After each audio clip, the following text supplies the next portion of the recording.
Sa May pa daw po. Ang tela ko po ay lako. Hi guys! Magandang araw po.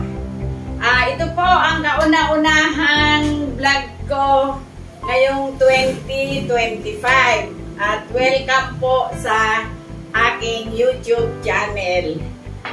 Ang unang iba-vlog ko po ngayon ay magluluto ako ng gulay na para sa 4 na tao. Sa halagang 50 pesos, ito po ang lulutuin ko ngayon.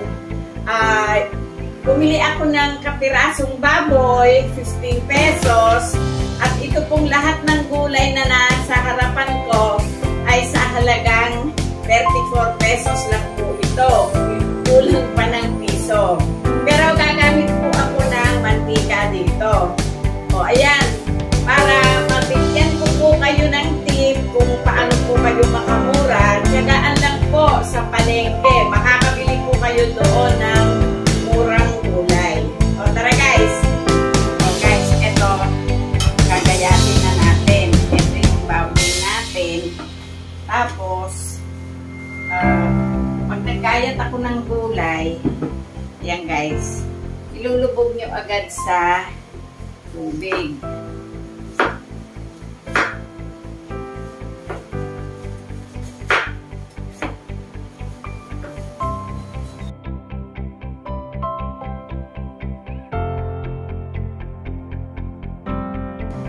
Meron pong tama yung talong natin. Pagka po ganun, huwag nyo na po siyang isama. Tanggalin kasi hindi po natin nahuhulaan yung loob ng talong. So, yan. Tanggal na po natin yan. Dito na tayo sa sitaw. Ngayon, pag sitaw, tinanggalan ko na po ito ng dulot kanina. Yan. At ito po dito. Pantay nyo doon. Pagka po sitaw,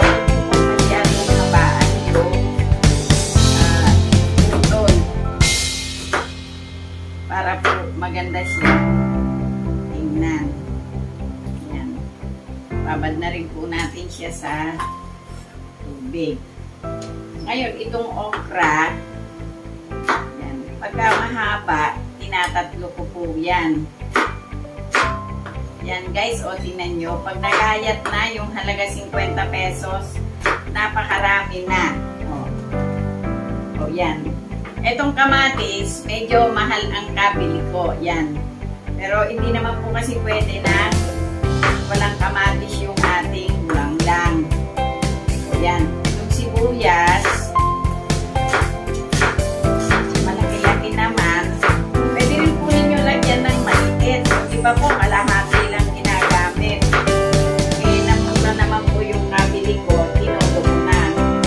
Tapos itong bawang ko, pwede nyo muna bago nyo gayatin. O, yan lang guys ha. Iisa ko na ito. Lagyan na natin ng konti lang yung mantika. Hindi naman po kailangan marami. Kasi mahal na rin po ang mantika ngayon. Yan. Pag nagigisa ako guys, inuuna ko ang sibuyas. Kasi pag yung bawang ang inuna natin, madali po siyang pasunog. Kailangan unahin natin yung sibuyas. Yan, nauna na po yung sibuyas natin. Tapos, saka po natin isunod yung bawang.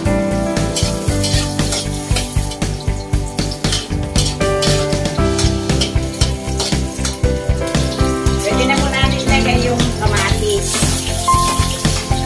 Tanggit yung kamatis.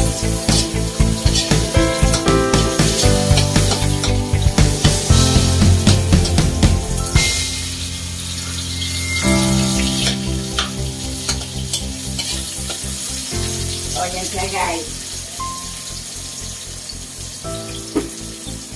Tapos, ilagay na po natin yung baboy. ito pong baboy, ang ginawa ko po dito kanina, nilaga ko na siya. Tapos, yung pinaglagaan guys, itatapon nyo. Tapos guys, itunis nyo yung nabasa.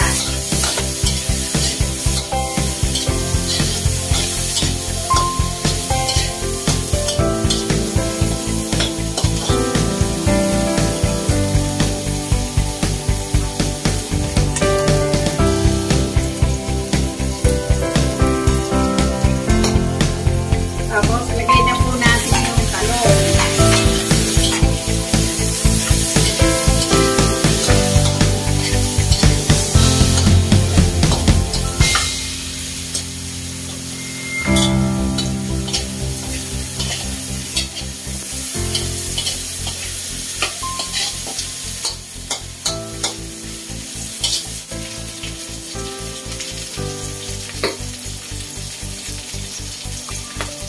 Lagay na natin yung okra at saka sitaw.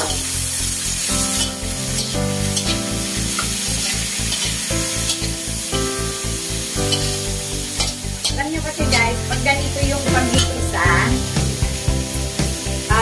yung pong baboy, lumalasa po doon. Tapos, lagyan po natin ng konting toyo. Konti lang po. Yan.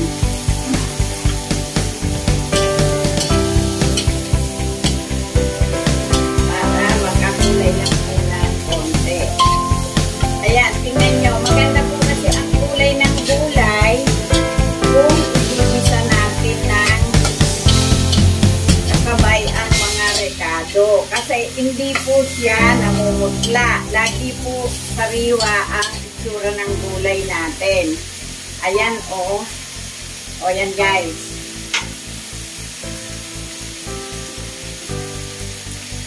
Tapos guys, lagyan naman natin ng isang pork cube.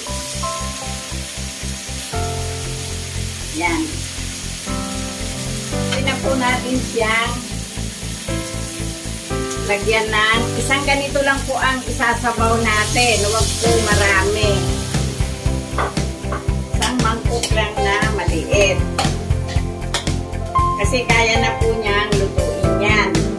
Tapos guys, lagyan natin ng ito, konting asin. Isang kutsarita lang po.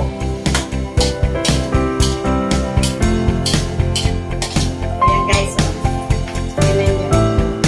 Napakasarap na niyan tingnan. Hindi pa luto.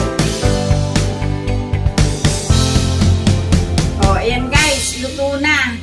Oh, ayan oh. Eksakto lang po yung sabaw natin. Oh guys, ito. Hanguin na natin yung ating gulay. Ayan guys, oh, nakita nyo. Napakarami nung halagang 50 pesos na gulay. Kasama yung baboy na isinama natin.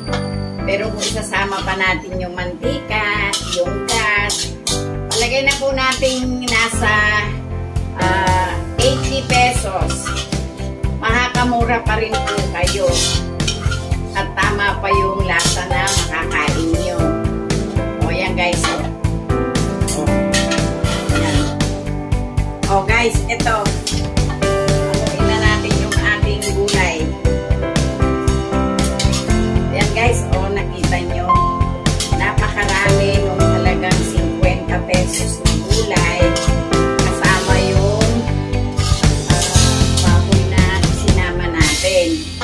Pero kung isasama pa natin yung mantika, yung gas, palagay na po natin nasa 80 pesos. Makakamura pa rin po kayo. At tama pa yung lasa na makakain nyo. O yan guys, o. O. Yan. Masarap na siya. O guys, ito. Hanguin na natin yung ating gulay. Ayan guys, oh, nakita nyo. Napakarami nung halagang 50 pesos na gulay.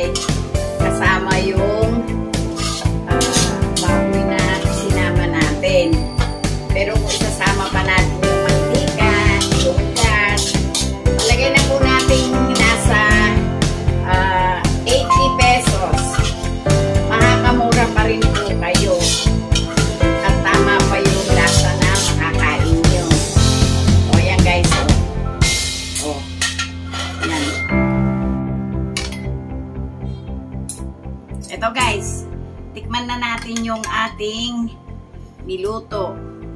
Yan, ang gusto ko dito ay yung okra.